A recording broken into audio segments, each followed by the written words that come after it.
Click the link in the description for your free Amsoil catalog.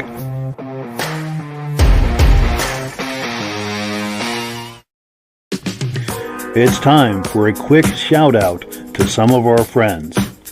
B&B Auto Sales, your muscle car connection in Brookings, South Dakota.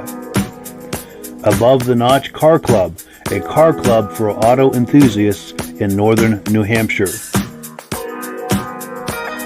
The New Hampshire Muscle Car Club, the largest muscle car club in all of New England. MGM Classic Cars in Addison, Illinois.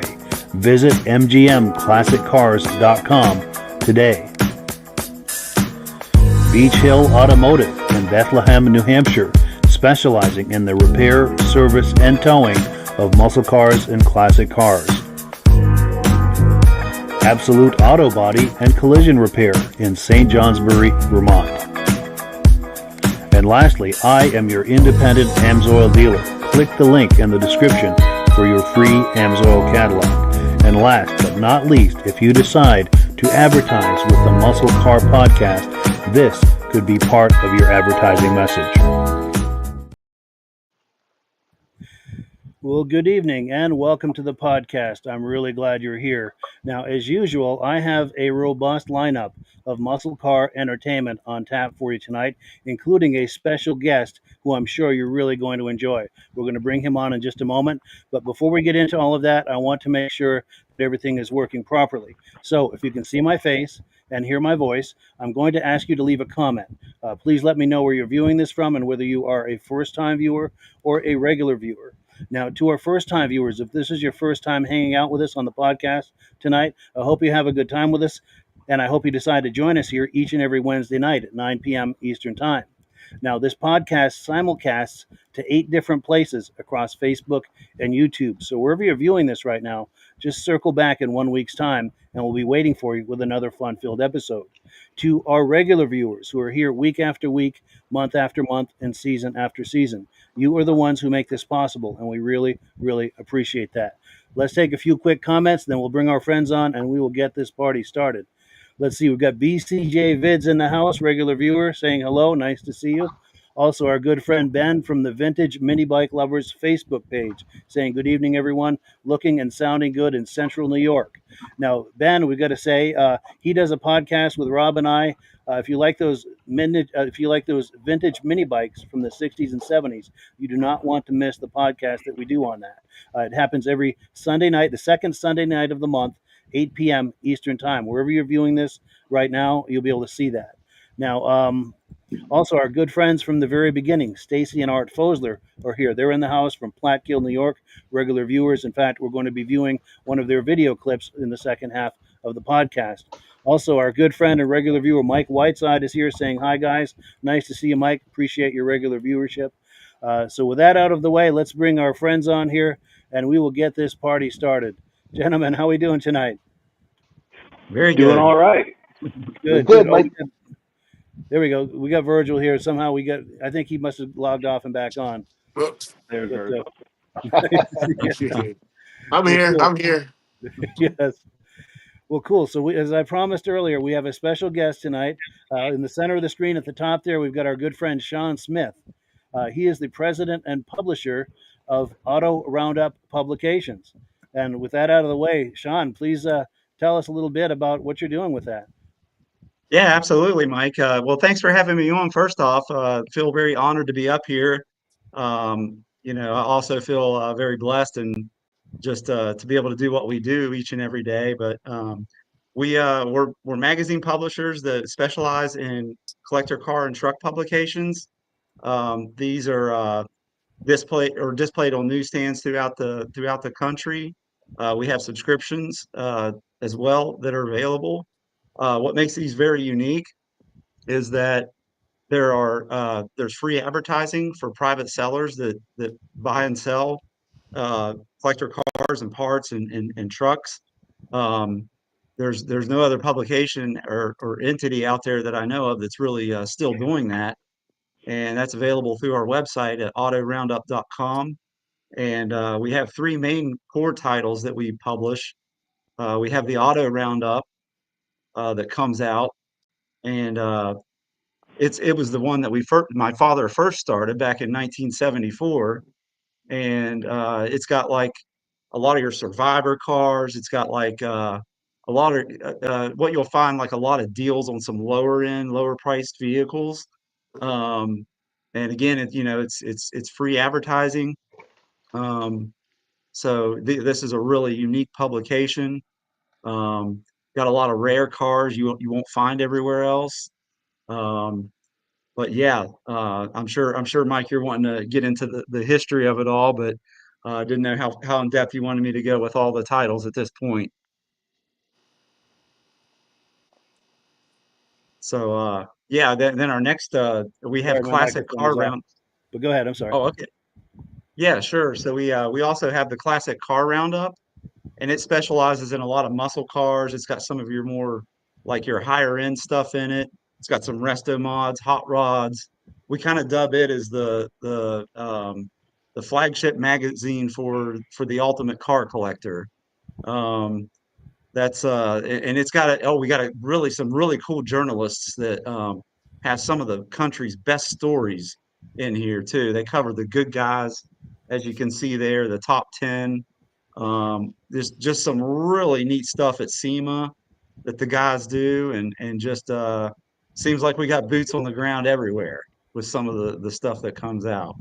That's Um, amazing. Roving reporters on all corners of the continent. Absolutely, yeah. We've got boots on the ground in a lot of different places, and a lot of unique perspectives too.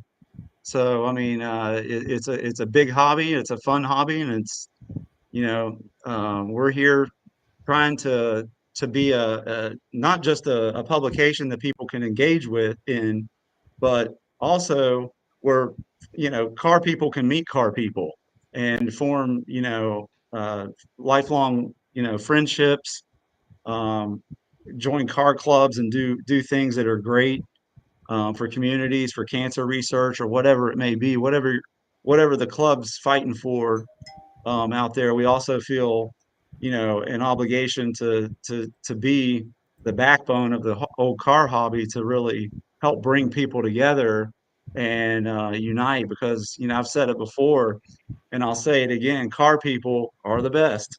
Oh, no two ways about it. Absolutely. And I dare we say that's one of the things I think that we have in common, because this podcast is not just a podcast; it's a community between the people Mhm. you see on the screen and the regular viewers, and then new people come in. It's a community that's kind of taken on a life of its own. So I like the parallel there. It's a really cool vibration. Yeah, absolutely.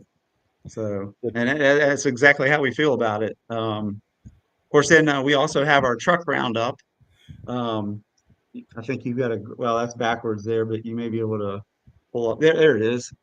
And this is, well, we dubbed this as the ultimate truck enthusiast mag. It's got a lot of hot rods in it, some custom stuff, old stock stuff in there. You'll find some flatbeds, Broncos, Jeeps, um, vans, you name it. There's something in there for everybody. I mean, you can see the one of a kind there on the cover.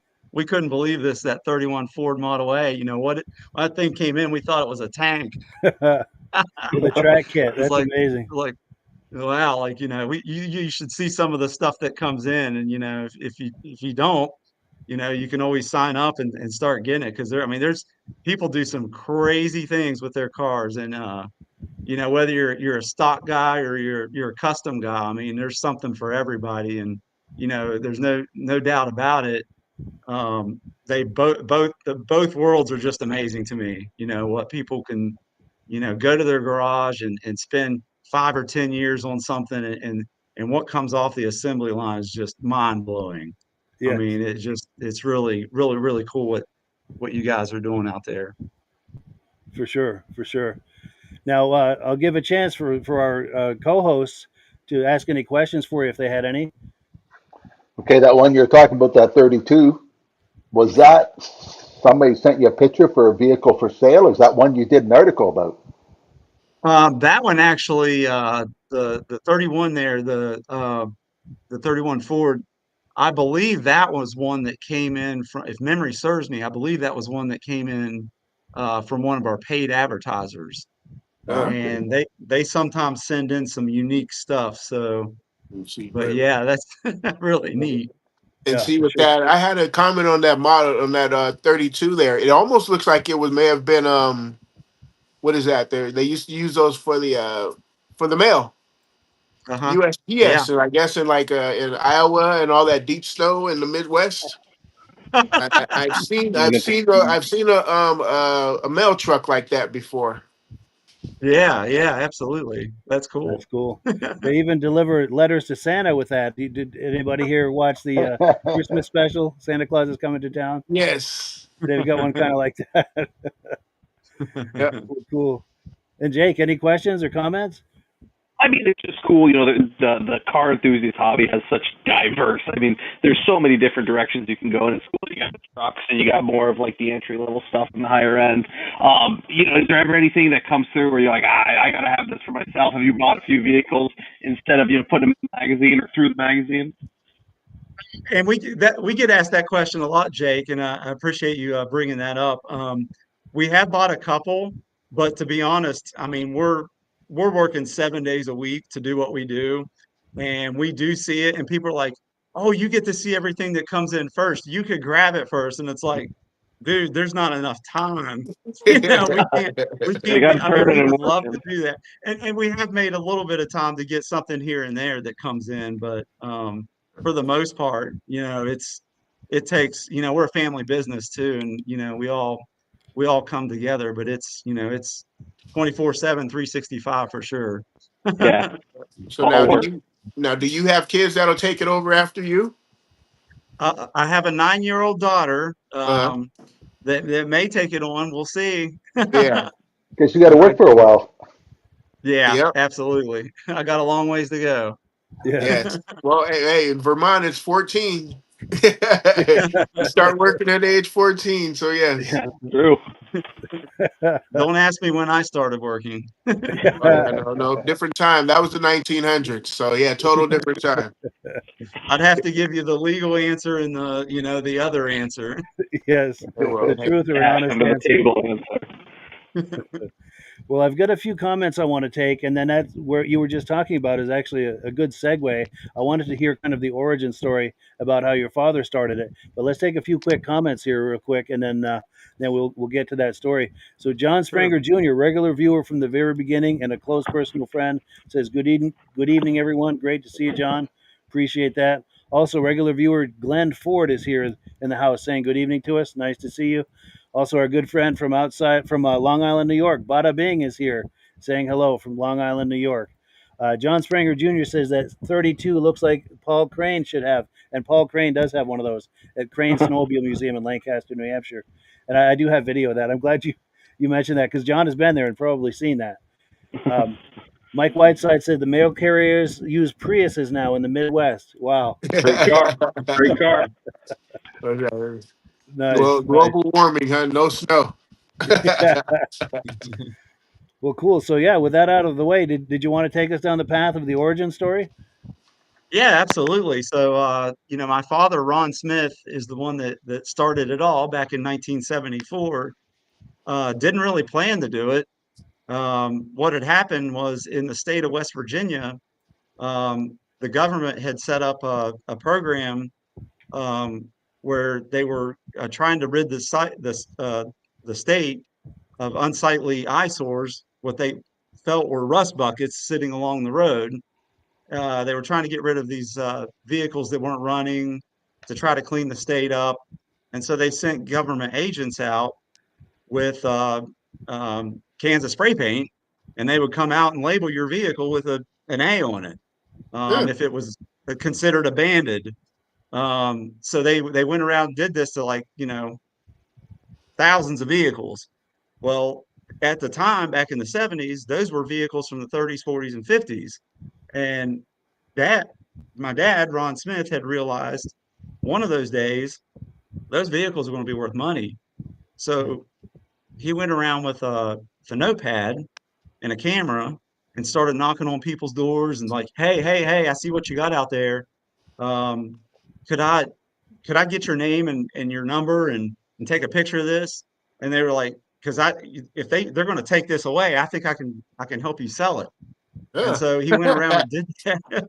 So back in those days, they had bulletin boards at all the convenience stores and all the grocery stores. So he would literally go up and pin up a little, the picture and a little description at all these different stores. Um, Eventually, he started getting so many of them, he started making photocopies of them and posting that up and leaving his information, um, so people could contact him, and people started mailing them in. Well, there was a timeline on all this because he was not real sure if it was like 60 days or 90 days to get, before the government was going to seize the vehicle. So though he was working against the clock. Well, as people started mailing in these ads, um, and seeing the photocopies of the papers, they were like, well, how could I get that? Yeah. And the bell, the light bulb went off. Oh, I could mail it to him. But if I mail it to him, I've got to charge him for it. So um, that's how it started. He started out on a typewriter and making photocopies. Just did it by hand. And then he ended up, doing subscriptions through the mail.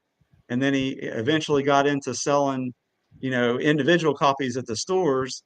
Um, but to this day, the original concept was he was going out there, promoting free advertising for private sellers, trying to save these old cars from the crusher. So to this day, we still have a free advertising option that's out there available. It's a basic ad, yes. We have upgrades and stuff, but the original concept is that we still offer that free basic ad, and that's what Auto Roundup's all about. That's That's amazing. awesome. So Very today we can cool. be found in over 25,000 different stores. Um, we got thousands of subscribers nationwide, and even up into Canada and overseas. And of course, we have our website presence as well. That's amazing. So you've come a long way with it. Absolutely. Now, how This do you actually have just celebrated 50 years. 50 years. That's amazing. Congratulations. Yeah, thank you. And go ahead, Rob. Did you have a question? how do you have the pictures listed? You go by the most expensive to the cheapest, or you have them in territories? Right. It's random. It's a mixed All bag. random? You don't know what you're going to get. Yeah. Nice. Now, Great. in the middle, there is a classified section. Let me pull it up here. Um, most of the cars throughout, there's no rhyme or reason to it. It's just, they're listed from, I don't know if you can see it good there or not. Yeah, it's fighting with that background, unfortunately. But Okay. I can do it on mine if you Okay. want. Yeah. Yeah. Mm. Uh, I clicked the wrong button there for a second, but let's see. So this will be some of the car ads, and then the line ads. I think that you were talking about. So there's some parts that are black and white, Yeah. Oh and I've yeah. got a strong fan going on the other side of the room there that's working against me. But okay, so here They we go. got Yeah. parts and So, everything. whoops. So the Oh, line ads. parts. I'm assuming these are the free ads that you're talking about. Right. Right. Yeah. Those are the free ones. And then those are actually classified. So the cars would be in year order. And then now the parts are kind of randomly put in there. But the vehicles, yeah, the vehicle listings, they're usually in year order if everybody did their job right. Sure. Yeah, and I imagine that's a lot to manage. Oh, A lot of absolutely. details there. Oh, yeah. But I like that. I mean, it's a smart way to do it as far as I'm concerned because you get free options here, which would be the line ads, and then if you want something a little more robust, you've got the smaller ads here, and I'm fighting with that fan, unfortunately. And then if you want to go really robust, then you've got the larger ads like these one at the top. Yeah. So Yes, depending on the level of exposure you're looking for, you kind of pay as you go. I absolutely. really like that model. It's something for everybody. Yeah. But Ooh, Viper, anything right? to add to that? Or? Nice looking black Viper right there. Yes, let me get that back on the screen. Speaking of Vipers, oh yes, yeah, here we go. Yeah, Jake has a Viper, by the way. Looks just Oh, like that okay. great looking car. Yes, Awesome. very cool. Very cool. Well, cool. Any no, here's the question that I had. Let me get us back to the way we were looking here before. Yeah, At what sure. point did you get involved with it, both as far as just kind of stepping in the early years, and also to the point to where you're running it? Well, as I mentioned earlier, the other, I started when I was about 4 years old, actually helping with magazine deliveries. No. I would help cut open the bundles and go into the stores and help display them on the magazine racks. And when I was 8, I started managing our advertising billing for business customers. We had a lot of parts guys back then, and so I would do all the billing for that. And then I also started doing the billing a couple years later than that. I was doing the billing to the stores, so trying to figure out how many copies they sold, and then billing them, for what they had sold. Of course, then as I got into high school, this wonderful thing came out called the internet that was available to everybody, and we're using today, doing amazing things that we only dreamed of years ago. But I helped develop our first website that we had back in 1995, and about that time we had also came out. It was really ahead of its time. It was our electronic magazine that we named the eMag. So I was a front runner in doing that. Um, and then shortly after that, I took over the advertising manager position, and then kind of worked my way into the general management. And I've been through all the processes from the way that this was done on paste up, where we used to have to do paste up and send the stuff into the printer by mail, and to the way it's done today. Kind of been a front runner in the revolution of technology that's really impacted our publishing industry specifically. I've kind of been there every step of the way, and of course my father, both my parents are not doing that great in health wise, so I've had to kind of step in over the last few years and kind of help out with more and more with stuff. So um, that's kind of where we're at. And we did have our big 50th celebration last year. We had a band and lots of good food and drinks, and my parents had a wonderful time. I think it was a really special time. Oh, Dad got his cars out. Uh, Um, he's got a '67 Vet and a '67 Chevelle, Ooh. and it was a good time. So that's kind of the progression of everything. And here we are today doing a podcast with you, Mike. yes, yes. But So you're right. full 50 circle. years. That's an incredible milestone for sure. Absolutely. Yeah. Question. Wait, quick question for you on the history part here. Now, Uh-huh. were you guys out and doing this thing before Hemming's Motor News, No, we especially weren't. especially like getting online? Well, Hemming started their publication. I believe it came out. The print came out maybe back in the '50s. Okay.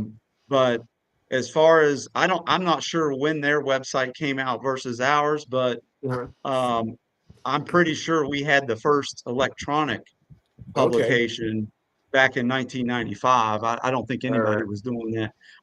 In fact, most publications or publishers that had print magazines, even the big guys, they were in the early stages of Yeah. developing that, because that technology was really kind of raw back then, Mm. and you had to kind of invent it yourself. Yeah. So we were kind of ahead of the curve at that point. All right. And then That's impressive. yeah, Go ahead, and then Virgil. with your online there, you got a pretty massive online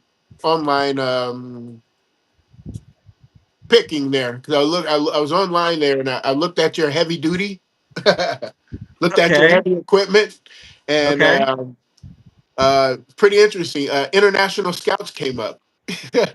Oh, okay. Well, It was we'll have that. to fix that.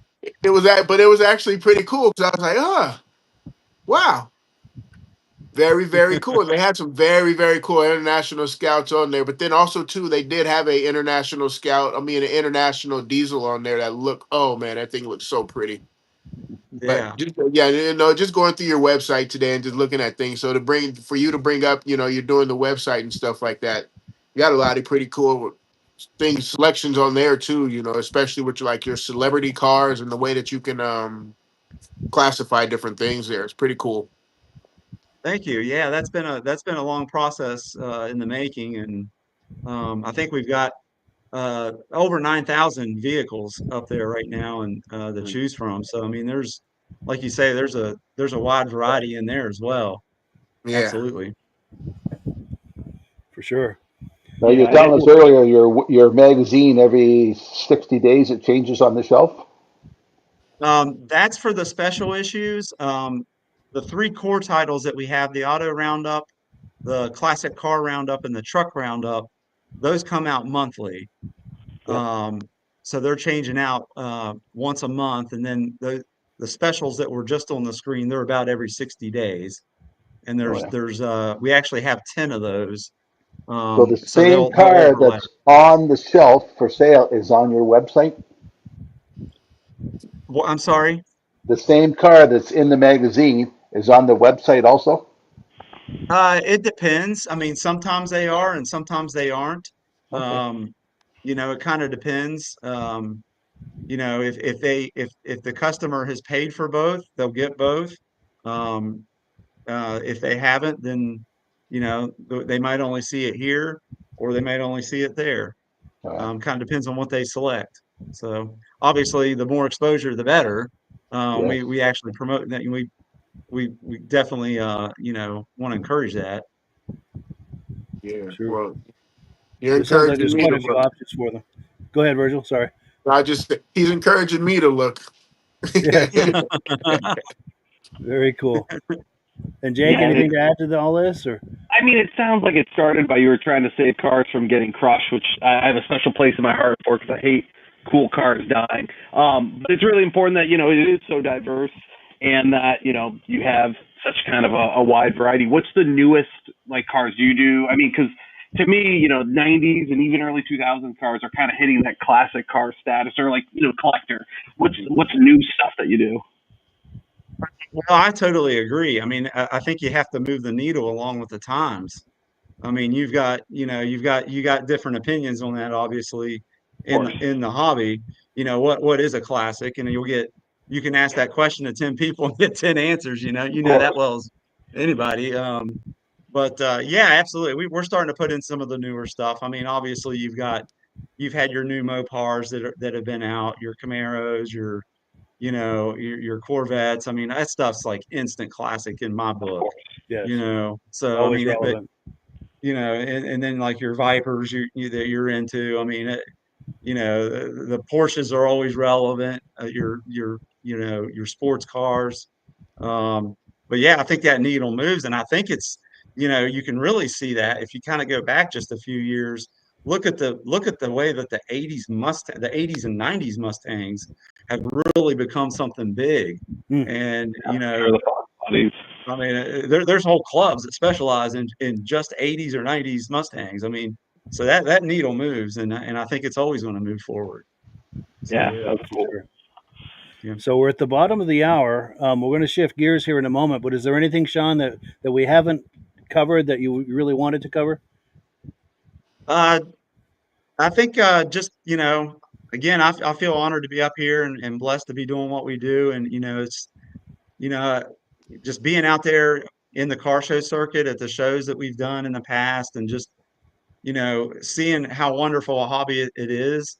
It just makes it, it really, really warms my heart to be able to get out there and continue on the legacy of what my father started and the original dream of saving cars. I mean, that's what I hope to continue to do. And just, if you haven't heard of us yet, come, get online, check us out, give us a call. We have one of the best customer service departments in the country. Um, and we're a small family business that does it.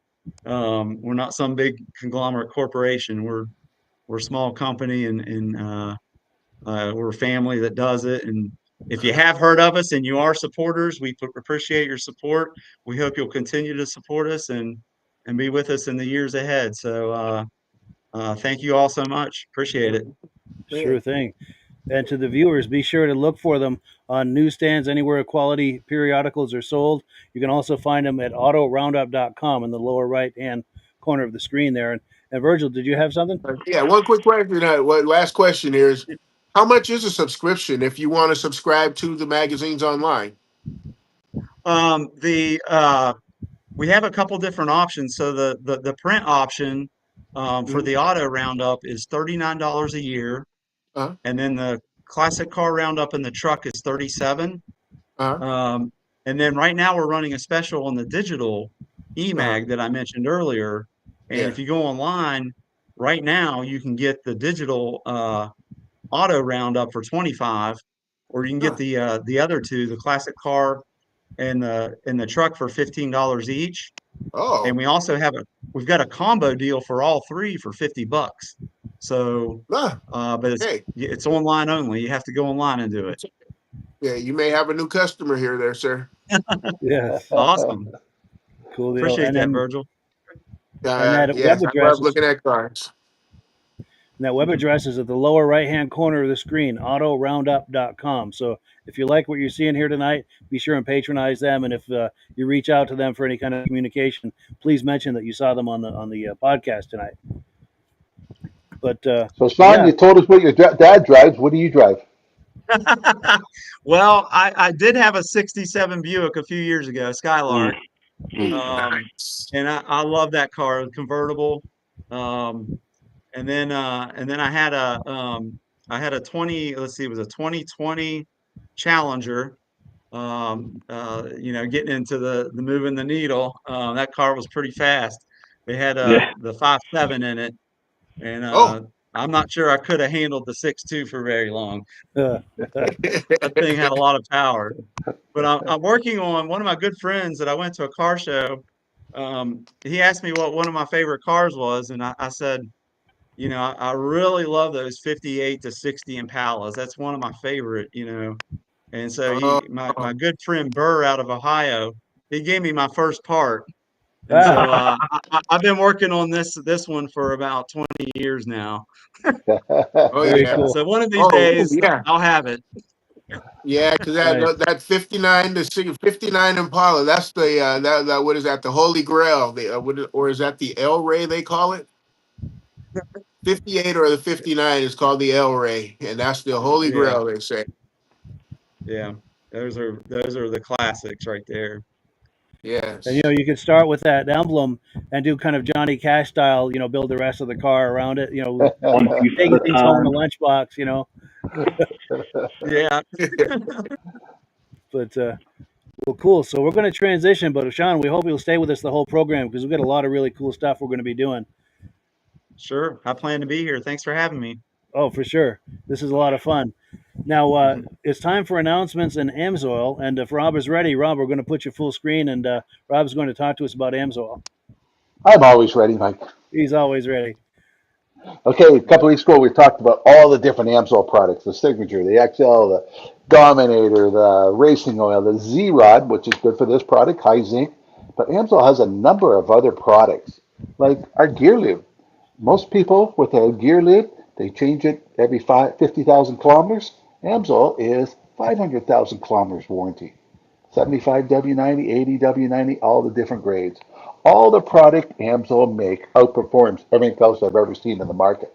But one big thing is, as we're selling a lot of this week, is the antifreeze. Most people change their antifreeze 50,000 kilometers. This is 240,000 kilometers between oil changes.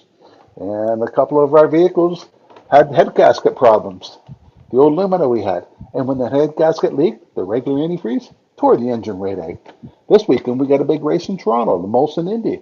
One of the big products up there is the Amsoil coolant boost. Those race vehicles run straight water. By putting an additive in the water brings the boiling point up. It'll run 20 to 50 degrees cooler the vehicle, compared to what running just straight water. And there's other products on the market, but none of them compared to what the Amsoil. So if you want a product that's going to outperform all the other products you've ever tried, look in the Amsoil catalog. And for a free catalog, you can click on Mike's site and get a free catalog. And Mike will tell you how you can become a preferred customer and save 25% on anything you buy. It's up to you now, Mike. Absolutely, that's the best value going is that preferred customer program.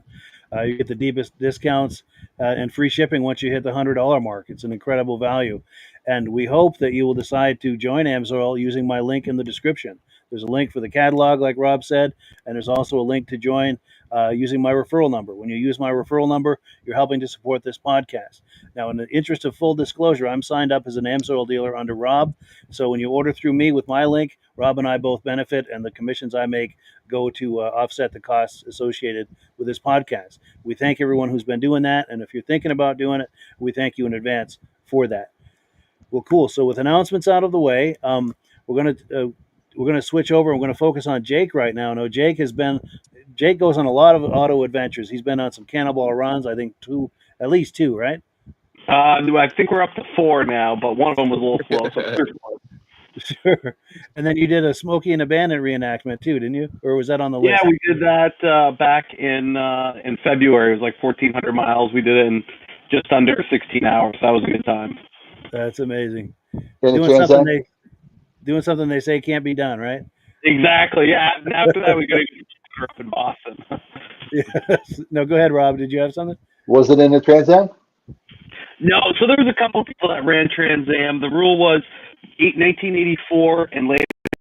That's when I think the third one came out, and everything after that wasn't very good. So 1984 and before. So I did it in my 1979 Mercedes 280 SE. Nice. So Jake's latest adventure, just over 4th of July, is really something. And without me trying to explain it, why don't you take over, Jake, and tell us about that? Yeah, absolutely. So there's an event up in Alaska where, 24-hour sun there, so they can't do fireworks because it never gets dark. So there's a small little town that's got every year where they launch cars off the cliff. So it's a 100-foot cliff. It's a huge event. They have thousands of people come out. 1320 Video comes out there, films it all. If you're looking for the video, they have a really, really good one online. But for us, for me, it's a 4,200-mile drive, and I've wanted to go since I found out like 7 or 8 years ago. And, rumor was this might be the last year. So we're like, we got to go out. So when I was on my last Cannonball, I was trying to sell a jet ski trailer, and a guy messaged me asking me if I wanted to trade for an F-150. And I was like, I got a truck that I really don't, I'm $500 into. I think I was probably 7, 8, maybe 1,000 into it all in all. Take it to Alaska, launch it off a cliff. And the first 2,200 miles went flawless. And as you'll see in the video, we ran into some issues, and it's important, I always say I'd rather be lucky than good when it comes to cars. For some reason I tend to be pretty lucky and not great, but sometimes you get unlucky, and this was a case of unlucky. But in the last year, I've done well over 20,000 miles of road trips in just horrible, horrible cars. So it's nice that the one time it goes wrong, I had a backup plan. It's unlucky to be lucky, I guess. Yes. But the video I made kind of goes through a little bit of our trip, and we can check it out. Excellent. Let me get that queued up here, and we'll take a look at that. It's just taking a moment to load here. For some reason, the first video of the night always takes a moment to load. And sometimes Rob has some Jeopardy music queued up for I us. don't have my phone with me. Oh, no. Well, that's all right. Jake, I've watched those videos before. Did anybody get hurt? It took my breath away. See, their cars are landing 30 feet away from me. One hit maybe 6 feet away from some other people. It's intense. Yeah, they just thud. They hit the ground. Yeah. Wow. And Well, here we go. Here we go. Yeah, we'll check it out. All right, let's take a look here. Every year in Glacier View, Alaska, they celebrate the 4th of July a little bit different. This year, we decided we didn't want to miss the action, so we were going to get a truck and drive it 4,200 miles from Vermont to Alaska. Our plan was to take our 2009 F-150, dubbed Cow Car, and meet up with about 8 of our friends and make the drive from Austin, Minnesota to Glacier View, Alaska as a convoy. We got Lightning McQueen, we got the Aussie Grand Marquis, we got Do It for Dale, Figured a weird trip needed a weird meeting place, so we met at the Spam Museum in Austin, Minnesota, where Ben gave us a rousing speech. Right, ladies and gentlemen, welcome to the 4th annual Alaska July 4th car jump. Woo! Just like Vietnam. All of you are going, none of these are coming back. Get yourself ready, get yourself prepared, get yourself pumped. We've got 3,300 miles of mayhem, mania, and hopefully not too many breakdowns. So strap in, buckle up, hold on tight, let's get the fuck out of here and start moving, all right? Hold tight, guys, let's go! And with that, we started to head northwest through North Dakota and the beautiful plains. But as we crossed the border and the sun started to go down, so did our luck. Plagued by multiple problems, the worst of which being our wheel just about falling off, we decided that we had to leave the truck and try to come back in the morning and fix it. I'm really hoping this isn't where this ends, with us on the side of the road broken. With our hopes at an all-time low, we took all our valuables out of the truck and headed back to the hotel to try to make a plan. Unfortunately, little did we know, the Canadians had other plans for our cow truck. This is how it ends. We left it here for the night, and everything was smashed. With no time, no tools, no parts, and no windows, we made the decision to leave the truck on the side of the road and hop in the party van. Luckily, we made some great friends that we were able to ride with and get up to Alaska. The Alaska Highway is the main road from Dawson's Creek, British Columbia to Alaska. The road truly is breathtaking, so we figured the best way to get a good view of it is to hop in the back of the truck and get some videos.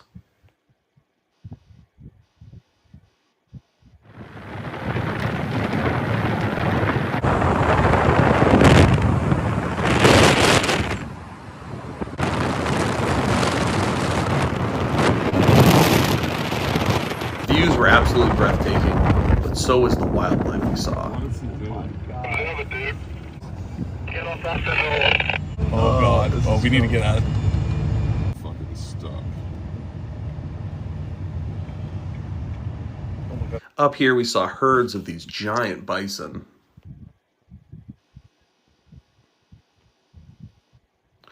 Lots of these little black bears on the side of the road. A handful of grizzlies. Of course, being car guys, we found a few junkyards that have since been overgrown by trees. Oh, that just keeps going. Oh, there's full of it. Oh my god, wait, it just keeps going, like, see that? But as the views got more breathtaking and the roads started to get rougher, we knew we were getting close to Alaska.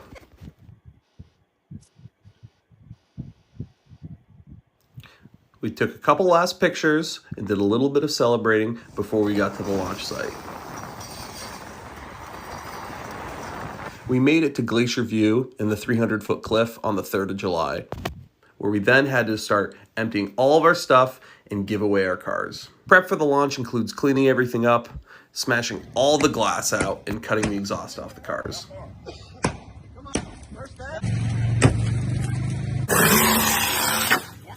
Then everything was lined up, and we waited for the launch. And launch they did.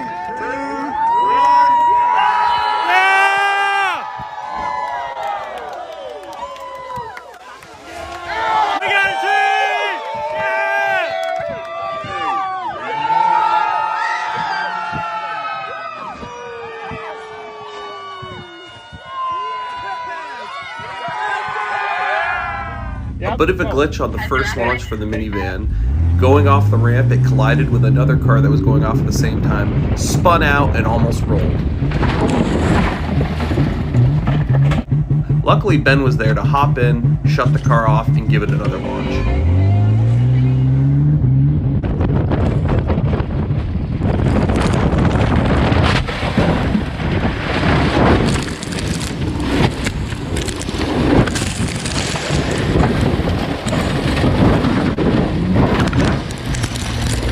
Dust settled, the crowd rushed out and started ripping everything off the cars they could for little souvenirs.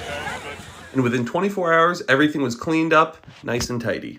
While our truck didn't make it, we still had a great time, met some great friends, and our plate lives on in the Signpost Forest in Watson Lake. If you find yourself in the Yukon, go see if you can find the last little remnants of Cow Car.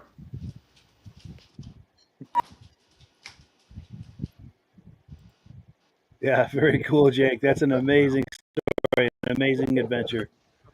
Oh, thank you. Yeah, it was a lot for sure. There was that night when our car broke down was probably one of the more stressful nights I've had in the last few years. Just pacing in the hotel, I needed a wheel bearing, and I could have gotten the wheel bearing, but I had all these other people that had to get where they're going. I couldn't have left it, and flown home. So yeah, I didn't have any tools. I couldn't get a tow truck driver to come tow it.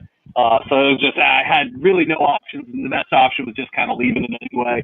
So I signed the title off in the glove box, put the keys, and I called the tow truck company. I paid a full tow bill, what you would normally pay to tow it somewhere, and basically said it was like $500. I said, make this thing disappear. It's got a Vermont title in it.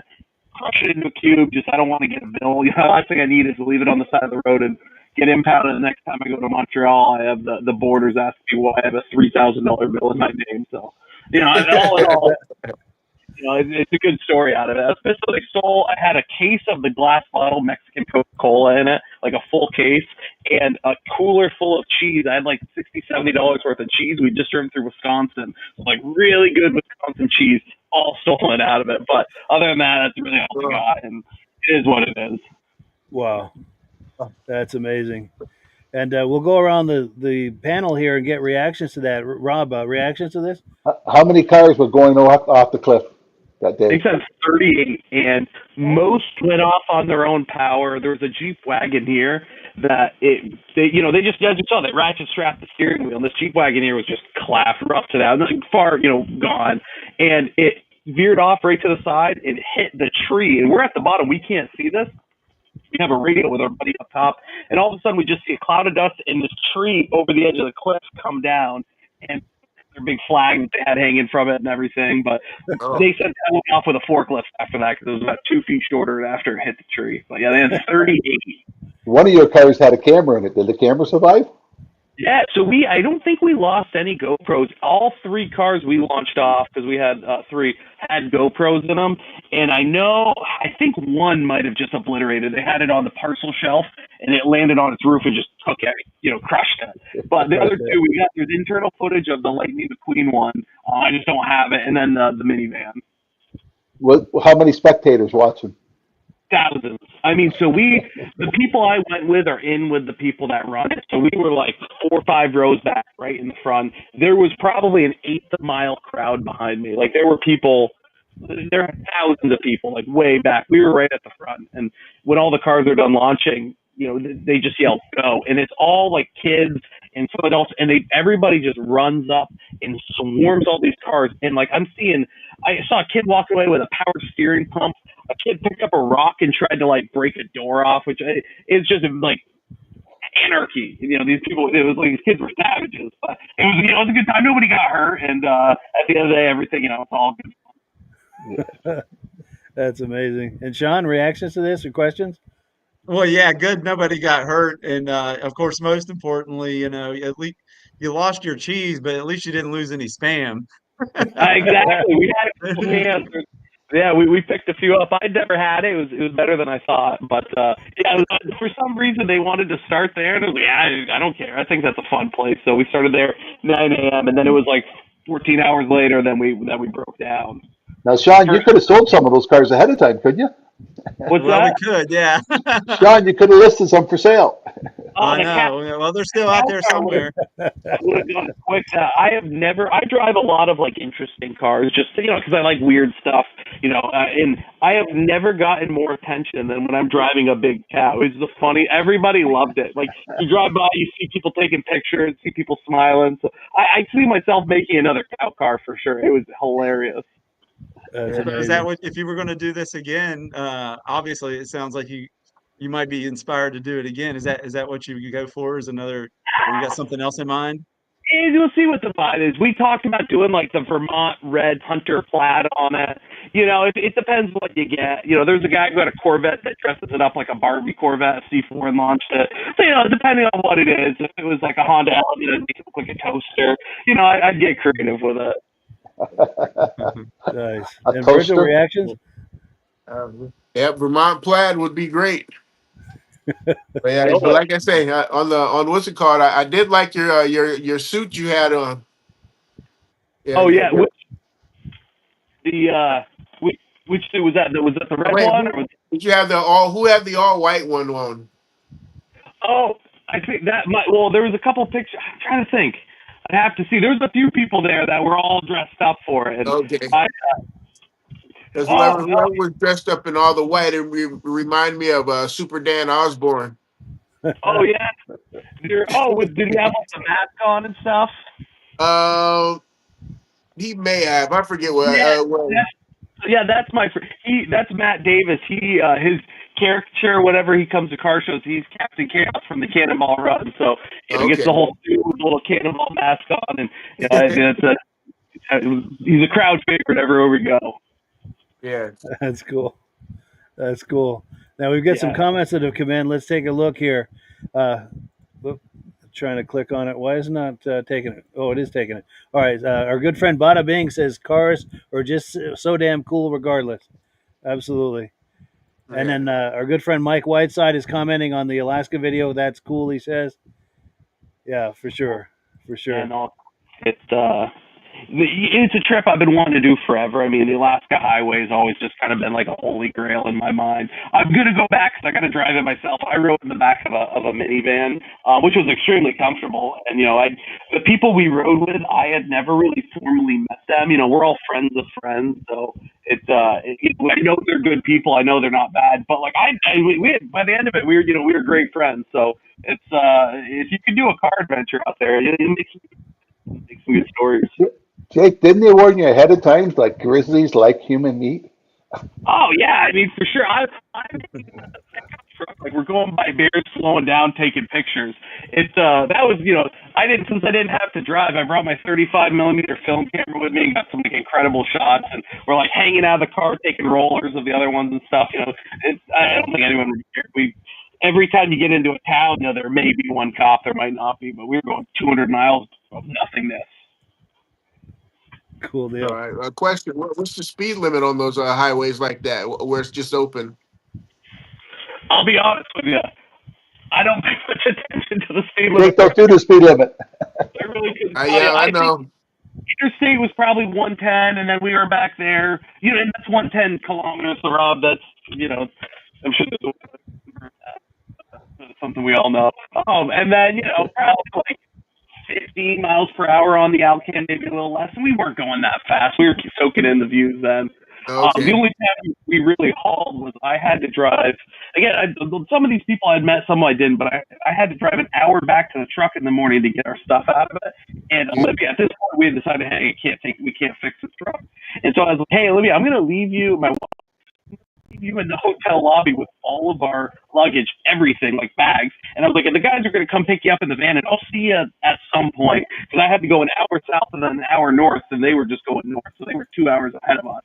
And so I basically held it flat out on the way back. We were still on the interstate, and I was in our support truck with some of the guys I did know. I really drove fast. Other than that, I hopped in the back and there's a bear and there's a moose and stuff like that. That's wild. Oh, and we got one more comment here. Mike Whiteside says, fantastic show, guys. Appreciate that. And we're just getting started. We're actually going to go late tonight. We're probably going to go to 10:30 because we've still got plenty more to look at. In fact, let me switch screens here. We've got our good friend and frequent contributor, Elaine LaRiviere. Now, this is her on the left with her fiance. I'm close friends with both of them, but good friends with Paul Lamontagne from the vintage snowmobile community. He is a legendary snowmobile racer from the late 60s and early 70s. He raced a lot of the factory race factory teams and things like this. But anyway, Elaine takes pictures at the cruise nights up in Maine, mostly at Bentley's cruise night every Tuesday night, I believe it is. And she sent me an image here just recently of this GTO, and I wanted to see if anyone knows what year this car is. I know in Pontiac it looks like a 1969, but I know Firebirds have GTOs. I'll go 71. Yeah, I think 71, 72. Yeah, because I don't know myself, but I would say 70, but that's just a guess on my part. And then the other question I had, did they not have a campaign with a Tiger? Was that part of an advertising campaign they had at one point? Put a Tiger in your tank, or was that a gas That's the ad? gas company. Yeah, I don't remember. But anyway, we do thank Elaine for these images. We really appreciate it. We do a lot of nice montages with images that she sends us. Um, Now, also, we've got, let me just get queued up here. Okay, our good friends, Stacy and Art Fosler, regular viewers from the very beginning. In fact, before I show this video, I've got to show this image real quick. They're from upstate New York, but they were in touch with me last fall and said, hey, we're going to be passing through there. What do you think about getting together for lunch and having a nice visit? So that's exactly what we did on September 28th. So it's Stacy and Art on the right. The couple in the back is Ken and Yana. And then, of course, the couple on the left is Carlene and myself. And we had a wonderful meal, wonderful visit, just had a really, really good time. But anyway, they go to car shows and take video clips every now and then. And that's what we're going to look at now is a clip. I think, why is that? For some reason, that image won't go off the screen. There it is. Okay. I think I've got a delay here tonight. But yeah, so this is a video clip that they took at a speakeasy car show they went to. I think it was last year. Let's take a look. Yeah, hey Mike, you're gonna have to do the Max Headroom glitch. Yeah, it's the Jeopardy music. It's taking a moment to load. But while that's loading, yeah, you know, we're I Skip. What do you want to know? What year is it? How big? 2010, How big's your engine? 416 cubic inch, 1100 horsepower. Nice. You race with it? Yep, it runs mid-9, Wow. 140 miles an hour. Highly modified. Very nice. 4 LAD E transmission, manual valve body with a trans brake. Got a Dana 64 410 rear in it from Strange Engineering. Got all BMR suspension, Strange Engineering shocks, adjustable. No air conditioning. Very nice. Thank you, Skip.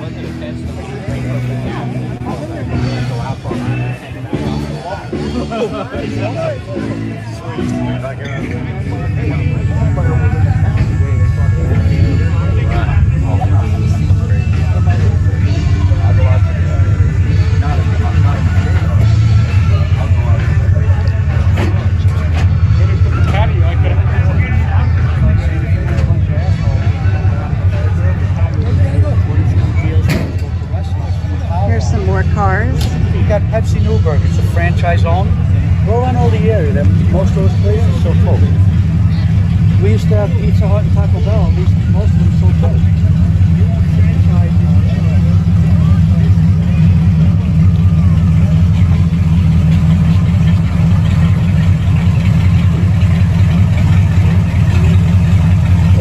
That's okay.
This is Speakeasy Motors. They raise money for autism. That's what this car show is for today. They also have Speakeasy Whiskey. out.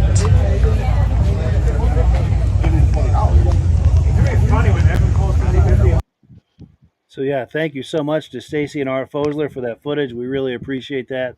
And as we were talking about earlier, with the podcast as well as with your magazine, Shaun, it really is a community. We get a lot of viewers that share video clips with us and images, and it's just a whole lot of fun. It's a little community that meets here every Wednesday night. Wanted to go through and get some quick reactions to that. Virgil, anything catch your eye in there? There was a burnout truck. Yeah. I was like, I would like to see that one in action. Let's see if I can find it. That was right on the ground too, wasn't it? Yeah. And then there Oh, was I just another one. I passed it. thought it was like just after that, I thought there was like a pacer. Not a pacer or what is that? A Gremlin?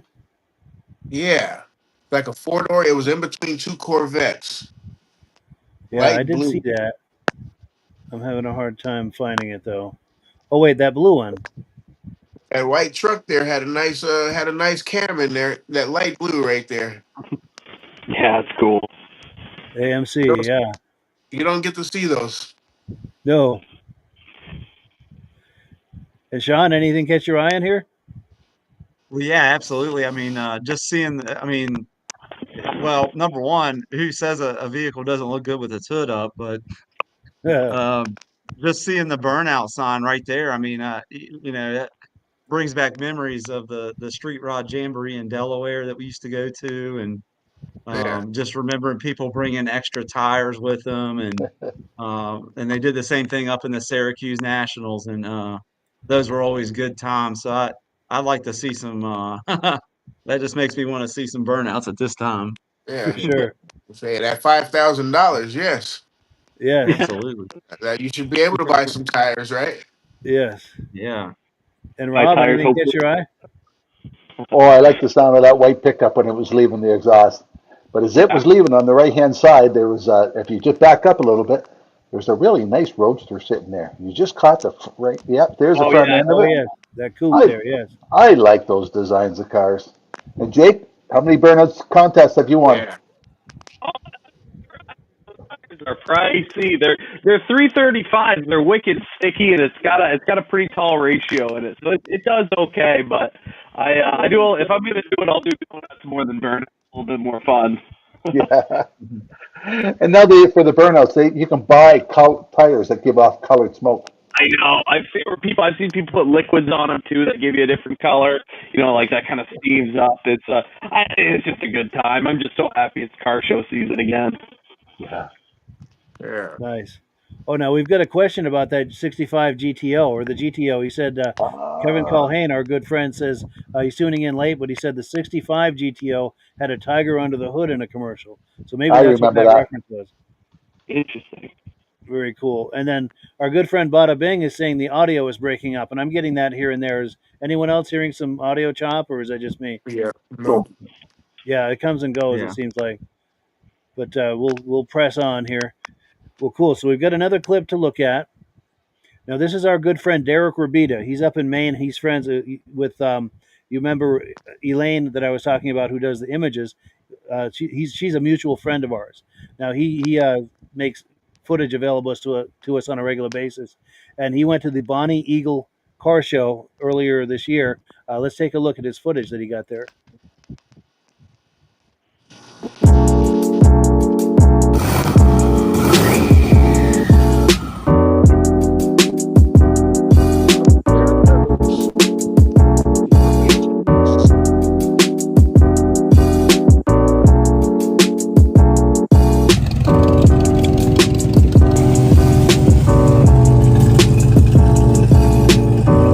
Yo, what is up everybody? Welcome back to another video. Today we are over at Bonnie Eagle for their 45th annual car show. It is 2025 and we're gonna go run around and see what's here. But we just came over in the 91 Nissan. Over here is our friend Peter's 1949 custom Mercury. This thing is chop channeled, bag bodied. It was a 4-door converted to a 2-door. Beautiful, beautiful traditional custom right here. The white walls, the full moons with the Coyote swapped into her, and it is a manual. Right over here we have this absolutely gorgeous 1965 Ford F100, completely custom, lowridered out, Dayton wire wheels, which is so awesome to see. All the beautiful airbrushing, pinstriping, this gorgeous metallic gold. I mean, this sun is really hitting it perfectly right now. The roof is all done up. The old school wheel paint match to the truck. Every square inch of this has been done. All the airbrushing on the rear quarter of the roof, and I love even this like little factory lip that comes off of the back. The sub setup back here, I mean, it's just completely done up.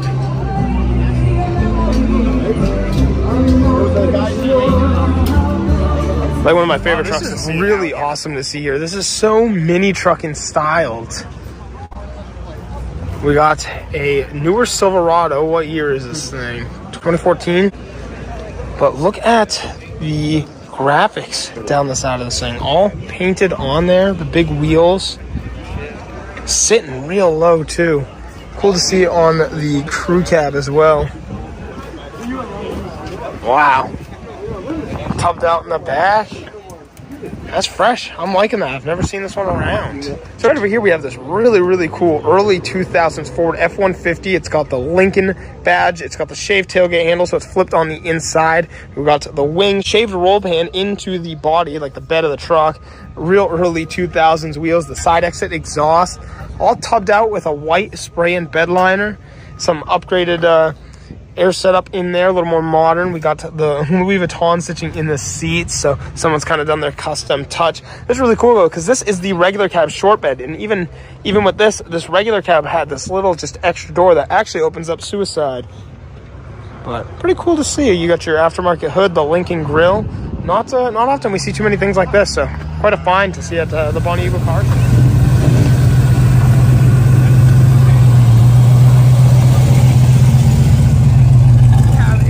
Of AMC Javelins, but it's really cool because these aren't very common, let alone to see two twinning Javelins in a very similar color. That one's a little bit of a deeper blue, but we got the duckbill on the back here. Hey, how's it going? That one has the spoiler up by the roof.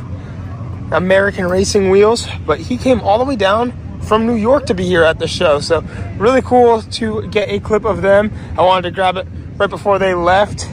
All the little differences. He's even got the little front lip down there. He's got the side pipes. Really cool to see. But there you have it. There is the set of AMC Javelins.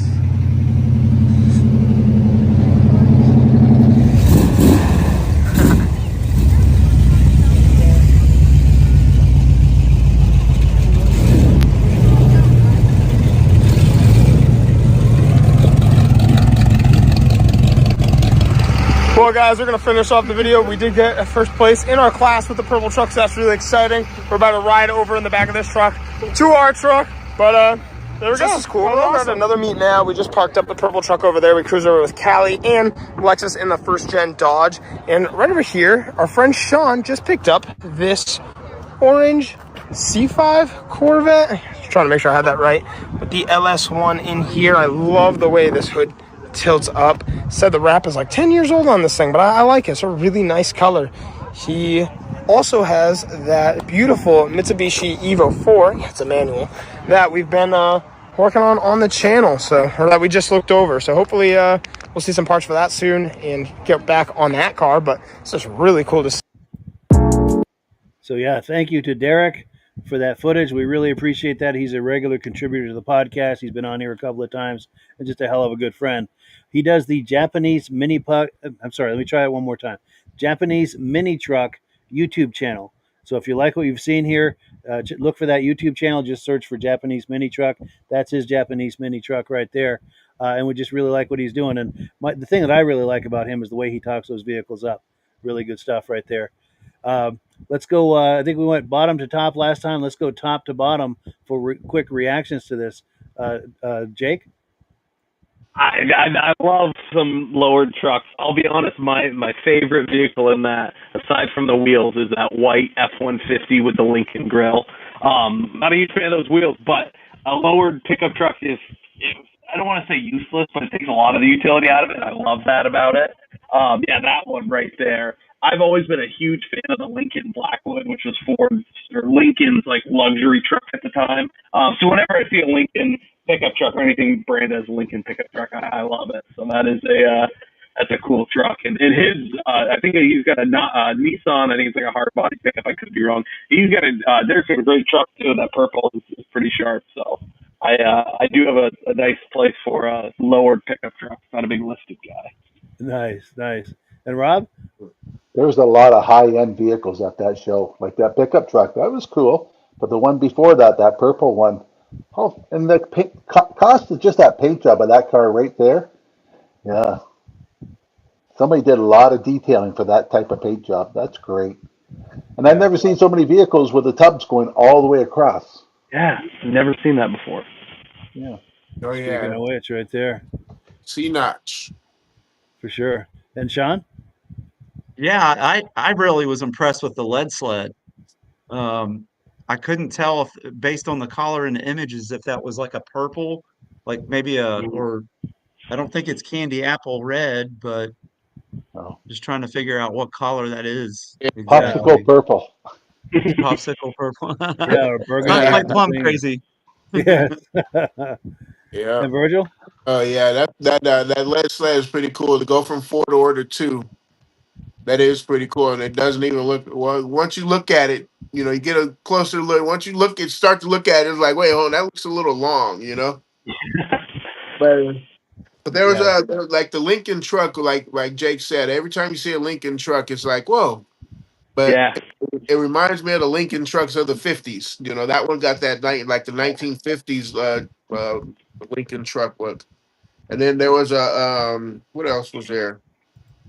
There was that brown Mike. It reminded that brown F-100 reminded me of that van from a few years ago at the car show. How he had all the different graphics in there, just like that root beer brown there. Yes. That's a good one. Remember, that's what he was inspired from. Yes. In fact, that's amazing. It's a transition, Virgil, because that's our next video we're going to look at. Oh, So talk about cosmic alignment. I don't know what's going on here, but whoa. But we got another comment here, and then we're going to look at that van that Virgil was just talking about. Yikes! Yeah, Bada Bing says, "How could you not love autos and trucks?" For sure. I don't know. It's true. Yeah, and Virgil, go ahead. Were you saying something? You know, I was like, I didn't even look at the show. I didn't even look at the preview of the show or nothing. It's true, and ironically, you know, it's not even in the preview. Oh, So it's pure cosmic experience we're having right here. Ooh, no. But well, cool. So let me take this off the screen, and we won't waste any more time. We'll take a look at that van that Virgil was just talking about. Let me find it here. Yeah, right here. Yeah, and I have to say before I play this, Virgil and I both have a soft spot for conversion vans from the 70s. And we were at a show a couple of years ago, and we came across this, and we both just lost our mind, and we had a great time interviewing this guy. So let's take a look. Was on the cover of LMC van catalog probably 5-6 years ago when it was canned, and then I took it off the street and just completely gutted the truck. All right. I haven't seen a paint job like this. I was telling Mike, I'm born and raised in the Bay Area. Yep. So I haven't seen one like this since lowriders. You know. I love lowrider culture. With the amount of flake and the as far as the patterns. Yep. You know, the patterns, the flake is just reminds me of California.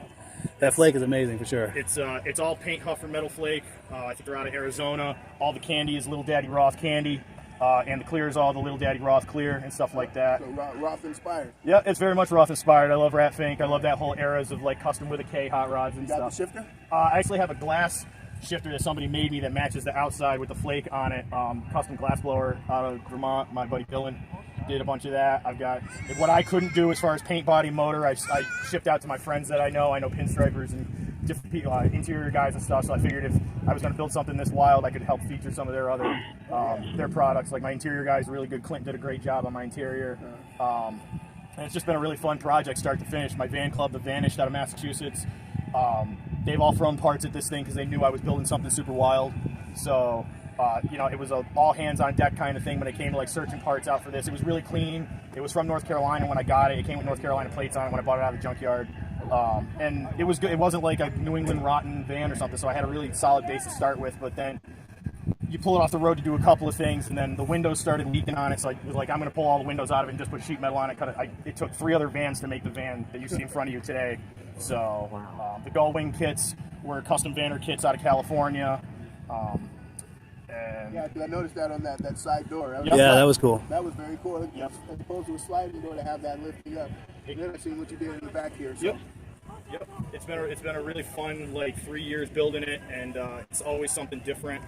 And people seem to really like it. I get a lot of I had one as a kid, or my dad had one as a kid, and we had so much fun with it, that type of thing. So it brings back a lot for people to see it. And if you're gonna put a van in front of people, you got to put something that's gonna grab their attention. It does really well. Just taking it places, it always draws a crowd. I keep noticing other patterns.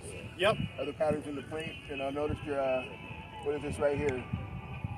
Your cards on the front there. It's got two playing cards on it because it's a 1978. So I decided to just go with the diamond thing a little bit and run with it. So I X-Acto knifed out a couple of playing cards and made 1978 badges for it. Yeah, and then the diamonds continue over here. Oh yeah. Yeah. The whole thing's diamond. I mean, Clint did a great job on the diamonds on the inside. Oh wow. Up over the top. Yeah. You still got a CB radio in there. I just bought that at the swap meet. That's amazing. Everybody's like, why does it not have a CB? And I'm like, totally. Man, I'm going to get one eventually, and I found one that I like. And the big velour chairs. Yep. Oh, man. It's coming along. Probably by this point next year, it'll probably, the interior will be done. That's the, And the roof and the raccoon tail. Oh, my goodness. The raccoon tail's on loan for my buddy Paul. I was following him down the street, and it flew off his van. So I pulled over to the side of the road and grabbed it, and he didn't realize it until he got home. So I sent him a message. I go, Paul, I think this is yours. He goes, oh, I guess it's going to the Hot Rod Show in Keystone, which is in Pennsylvania, which is like a 300 van show that they do down in Pennsylvania this weekend. So, and everyone loves the tail. I might just steal it from him. Yeah. Thanks, Clint. Yeah, the attention to detail on this is amazing. And you're right, the whole 70s vibe is just blowing my hair back. Yep. Yeah, it takes me back. Because I remember loving these when I was a teenager in the 70s. Sure. Oh, yeah, and the psychedelic and everything. Oh, my God. It's just one of those things. Like I said, I really like lowriders. I really like the flaked out bass boat look. Yes. Just dune buggies from the day, that type of stuff. I was always going to car shows as a kid in the late 90s, early 2000s with my dad and stuff like that. We always had a good time. I just seen some of the wilder stuff I grew up in Connecticut, so being able to be kind of down in the center of the Southern New England car culture, because there's still a lot of these down in Southern New England. I don't see a lot of these up here. I live 5 minutes away, but they're kind of few and far between out here. But you go to, which is funny because one of the best van converters in the nation was Rodco, and it was in Middlebury or something like that. So they used to put thousands of 70s vans through the shop in central Vermont, but you don't see any of them out here. But you go down to Massachusetts, Rhode Island, Connecticut, Long Island, stuff like that. These things are around. Maybe not quite as wild, but they're around. Yeah. Just got to shout out the New England Van Council and stuff like that, because they do a lot of work keeping us all organized and keeping all the vans together, and it helps us find parts and stuff like that. So all my brothers and sisters in the NEVC, I really appreciate everything you guys do to keep vanning alive. It's because it's fun. It's really, really fun. If you like tailgate parties and barbecues and hot rod shows, Vanning's where it's at. It's true. It just radiates fun. Absolutely. Good drive-in. Yes. Now, if we see this van and knocking, we know better than to come and knocking, right? Because that went with the whole... That's true. Just the milk from the can. That's that, yeah, right?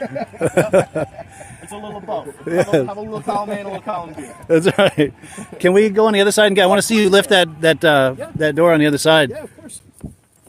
Yeah, this is amazing, man.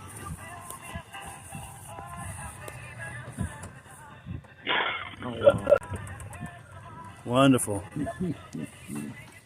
Well, I remember those tables from back in the day too. Yep. I was just able to find one a couple of weeks ago. With the wood grain. Just kind of standing. I've got one coming. My buddy Adam actually did the woodwork on the front part of this, and he's doing the second part for me kind of as we speak. Cause we've got you got to have this too. Yeah. So we got our little matching top here. We got the diamonds covered in all the way through. Adam did a great job on my cup holder. So, it's just a... And will the CV go up on the ceiling? Or? I don't know yet. I do kind of want to build an overhead console for it. It would kind of hold the headliner in a little better. Sure. Kind of do a little bit of separation between this and that. So we'll see. But I just happened to see it, and it was new in box over at the swap meet there, and I go, that's the right size and the right, because some of the CVs are real wide and stuff. Yes. That's what I need for the van right there. Oh, excuse me. And I want to get a shot of this sun visor too, if I can stop sneezing. Yeah, maybe that's it. I don't know.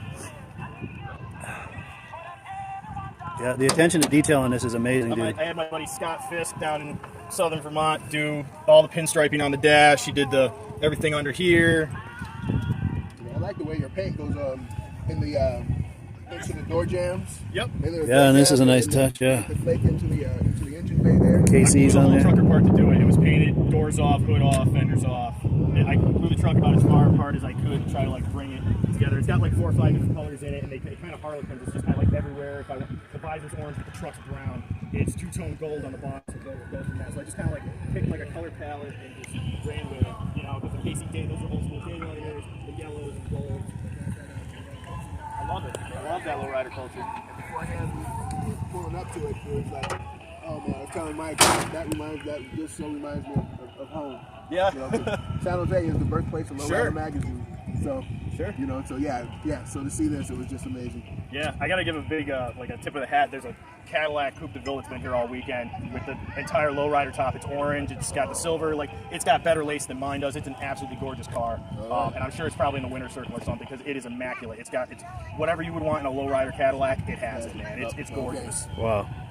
So if you like this, go find that car because that thing's just 10 times better. But I really appreciate you guys like wanting to look at my van and stuff like that. Oh yeah. It's been an absolute just labor of love to bring it back out from what it was. Yeah, it's amazing too. The attention to detail is unbelievable. Thank you. Yeah, man. I really appreciate the opportunity. Yeah. Stuff like that. Fired. I love Rat Fan. Yeah, good times right there. Yes. The so reactions. I think is it time bottom to top this time. Yeah, well, see, I forgot to do it. He had KC lights on the front there. Yes. I didn't know. I didn't notice that. I just noticed it as the video was in it. I was like, oh, that's one thing we didn't mention. Yeah, KC highlighters. Is that what they call them? Yeah. Daylighters. Right there, daylighters. That was it. Right there. Whoops! I'm trying to stop on it. This thing moves pretty fast. Right. Well, there we go. Cool deal. Yeah, I would say, Virgil, as far as when you and I go and do video at car shows, this has got to be pretty close to one of the best ones we've done as far as the most fun. Would you agree with that? Yep.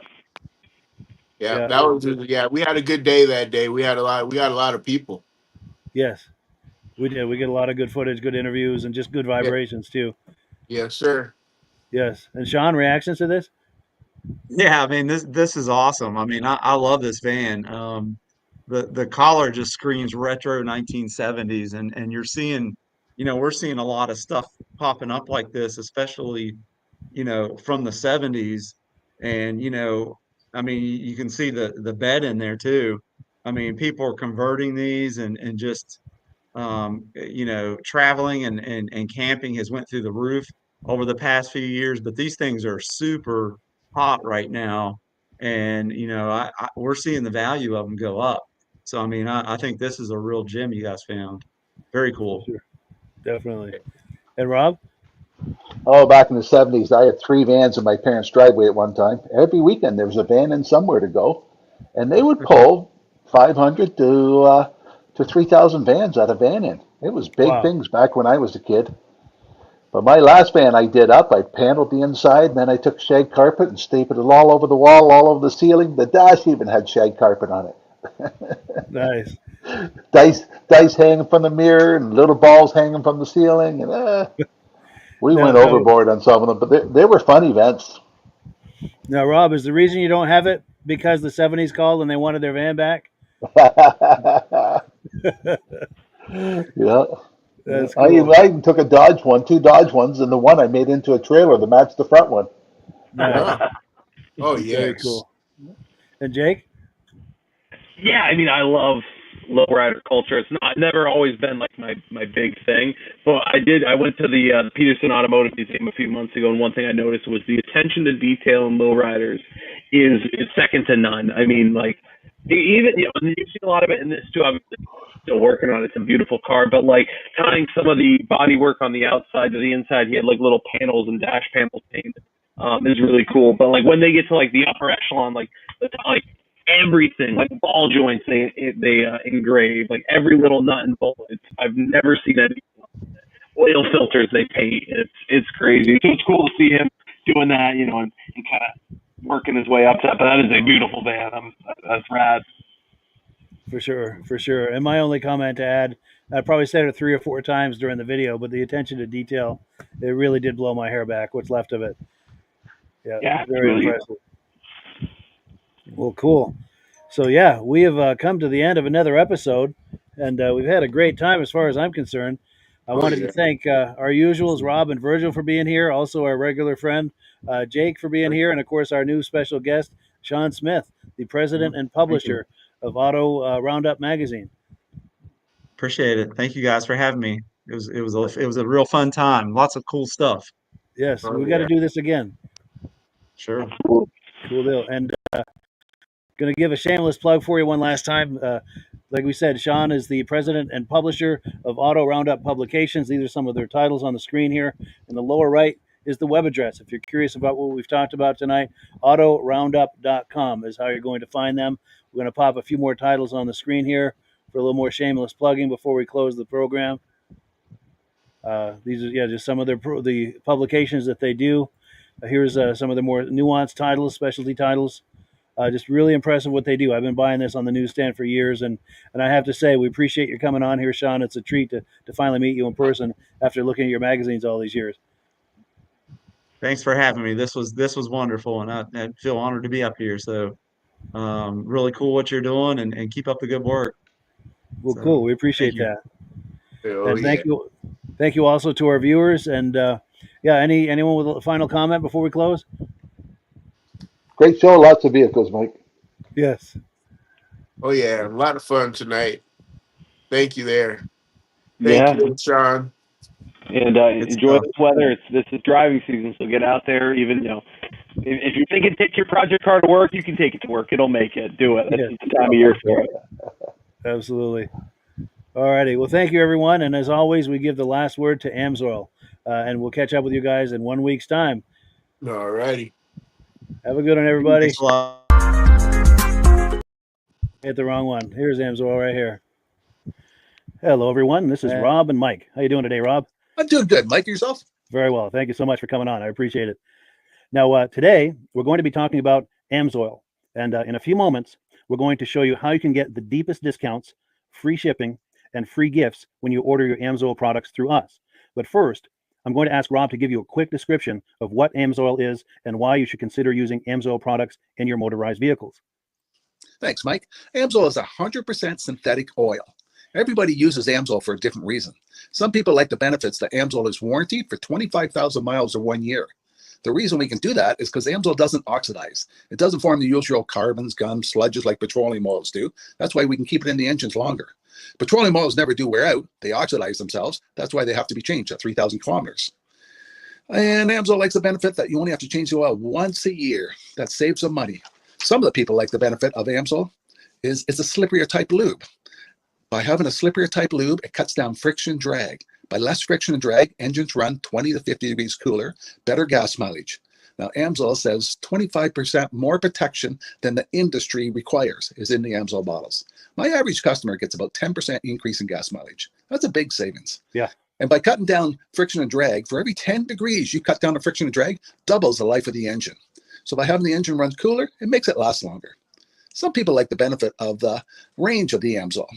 Amsoil's flash point is 425 degrees, and it pours at 50 below zero. Wow. If you ever tried petroleum oil when it's 10 below, it turns to honey. And in the summertime, petroleum oil thins out, and once it thins out, that's when it starts breaking down. So Amsoil's an all-season oil, can give you better gas mileage, longer engine life, less maintenance. It ends up being cheaper over a year's time running Amsoil than it is petroleum oils. That's amazing. That's amazing. And Amsoil is available for pretty much any motorized vehicle, anything from lawn equipment, cars, trucks, boats, ATVs, motorcycles, snowmobiles. Yep. And a lot of people phone me up and say, well, what's the benefit of our gear lube? Exactly what I told you about the engine oil. It pours in cold weather, it runs cooler, makes the equipment last longer. And they say, well, what's the benefit of the small engine? Same thing. Makes the engine run cooler, last longer, better performance. So it saves on all the applications that Amsoil has available. Wonderful, wonderful. So yeah, let's talk now. Hopefully this has convinced people to think about maybe joining us in the Amsoil experience. Let's talk about some of the discounts and free shipping and how that all happens. I'm going to pop a graphic on the screen. And by all means, if you want to talk people through how this preferred customer program works. Amsoil has a number of different programs. One of our main ones is a catalog customer, where somebody can order directly out of our catalog. If they order out of the catalog, they order $100 worth, Amsoil will ship it right to their house.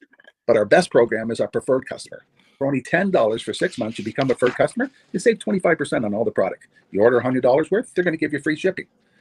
You don't have to order a whole case. You can mix and match. Say you want 4 bottles of small engine, 7 bottles of 5W30, and a couple of gear loops. You can mix and match. You can order 1 bottle at a time if you want. There's no minimums, no maximums.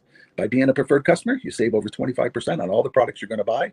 Amsoil sends you extra gifts, a $5 gift certificate on your birthday, $5 when you renew your account, and stuff like that. So it's a good way to save on some of the products you want to buy.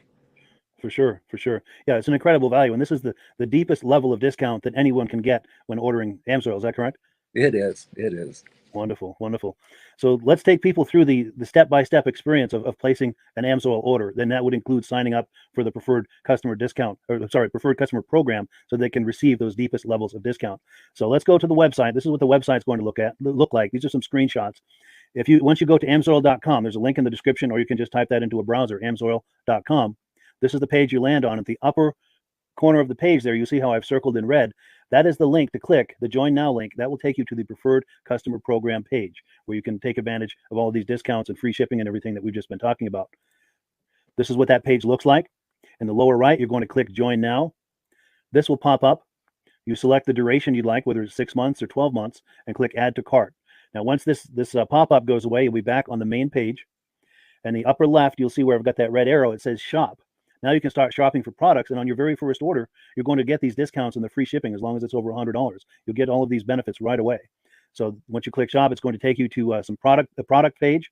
There's different types of oils, lubricants, so on and so forth. For the benefit of this exercise we're doing now, I'm just going to click motor oil. It shows different types of motor oil. Let's click gasoline. Now this takes us to an item. It's their synthetic motor oil. And you can see the item there, and there's choices for different viscosities. But take a look at the price. Let's take a closer look. Let's zoom in. But if you've joined the preferred customer program first, you're going to automatically get the deepest levels of discount. That's what we're looking at here. You're saving $3.80 on that quart of oil. Instead of paying $16.29, you're now paying $12.49 for that quart of oil. That is the deepest level of discount you can possibly get. And then you just add the quantity that you'd like. You select any other items that you're thinking about, add them to the cart. And once you click Add to Cart for the final time, you're going to see this come up at the top of the screen. It's going to show your items and the total that you're at so far. Pardon me. And then you just click View Cart in the upper right, and that'll take you to your cart. Take a close look here at the upper right. That blue box shows that you're getting free shipping. You're eligible for free shipping on this order because it's over $100. That little yellow box shows that you've got the preferred customer membership on your order that gives you the deepest levels of discounts for the next 6 to 12 months. And then below that, you've got the items that have been selected. For the exercise here, I selected 9 quarts of the signature series, but that brings us up over $100 for the free shipping. We're saving $34.20. And if you're ready to finish, you click Checkout Now, and that takes you to this screen here. If you haven't signed up with an Amsoil account at this point, just click in the lower right to create an account, create a new account. It's going to ask you for some basic information, name and those types of things. Now let's take a closer look. You'll see this gray shaded box. This is a very important box. This is going to ask you if someone has referred you to Amsoil. And if so, please enter my name. My name is Mike LaPierre. It's spelled right there on the screen for the correct spelling. And also the referral number, 304-555-94. That's how you make sure that Rob and I get credit for this. Now, in the interest of full disclosure, I have signed up for Amsoil under Rob. So when you order using this referral number, Rob and I both benefit. So if you enjoy these podcasts that we're doing, this is a wonderful way to support the podcast, because when you order using this referral number, Rob and I both benefit. And the commissions I make go directly toward offsetting the cost of doing these podcasts. So I thank you in advance for that, for using my referral number. I very much appreciate it. And once you've done that, you just go into the next screen to enter your payment information, and you're done. Now, once you've placed your order that's over $100, and that order includes your Amsoil Preferred Customer Program, you are now eligible to get a free DVD from myself. Now, this is going to be either a muscle car DVD or a vintage snowmobile DVD. Use the email address on the screen, wkspodcasts@gmail.com. Send me an email. Let me know which DVD you would like me to send you, the muscle car or the vintage snowmobile DVD, and I'll get that right out to you. As you're typing in that email, in the subject line, be sure and type in capital letters "free DVD requests" so it stands out as I'm checking my email, and we'll get that right out to you. So I guess the last thing, Rob, that we wanted to talk about is if someone is considering Amsoil as a business opportunity. Yes. If anybody has a retail or a commercial account and they would like to buy directly from Amsoil, just send Mike a line. He'll show you how to set up, and you can buy directly from Amsoil. But if you are interested in starting your own part-time business, a part-time business that can grow into a full-time income, Mike and I will show you the Amsoil marketing plan. Amsoil has a large selection of products that cover almost every application. So it doesn't matter if you're into snowmobile, boating, or ATVing or hot rods, we have an oil for every application. It's a fun type business that's I really enjoy doing. Where else can I go and have fun and make money doing it? And Mike and I are here to help you all the way along. If you need any help on how to promote or to find new accounts, we're here to help you. For sure, for sure. So when you sign up under that that number, this 304-555-94, you're getting Rob and I as a team. Now, Rob has been doing Amsoil for 40 years. Can you believe that? 40 years. So he knows every aspect of this business, and he knows all of the ins and outs of the products. So he'll be able to help you with any kind of product questions or any kind of questions to show you the different business models that you can do with Amsoil. And then the other thing that you get when you sign up under me is I've got a strong background in social media. So if you need some coaching on how to generate Amsoil leads using Facebook and YouTube, I'm happy to coach you with that when you sign up under Rob and I. You get both of us as a team to help you, to coach you, to support you, whatever you need to get you off and running with this business and having fun with it. Like Rob said, it's an enormous amount of fun. If you're like Rob and I and you enjoy going to any kind of boat shows, car shows, motorcycle shows, snowmobile shows, anything with a motor, you like going to those shows, those events, those races, this is a great way to turn that into a income opportunity for you. Yes, yes. And just by wearing my Amsoil hat at one of these events, people come up and ask me about Amsoil. People don't know where to buy it, and I'm there to help them, show them where they can buy the product. Perfect. Well, cool. Well, this is great. Any final thoughts, Rob, before we wrap it up? Amsoil's a fun business. Amsoil's been around since 1968. It was the first synthetic oil to be AI approved. Wow. Yeah. That's amazing. And that's very early in the game too, isn't it? Yes. For sure. Well, good. Well, thank you so much, everyone, for viewing. Hopefully, we've gotten you excited as we are about the Amsoil products. We'd love it if you could join us either as someone who uses the Amsoil products or to join the Amsoil team as a business opportunity. And we thank you so much for viewing. Have a great day. You have a good day.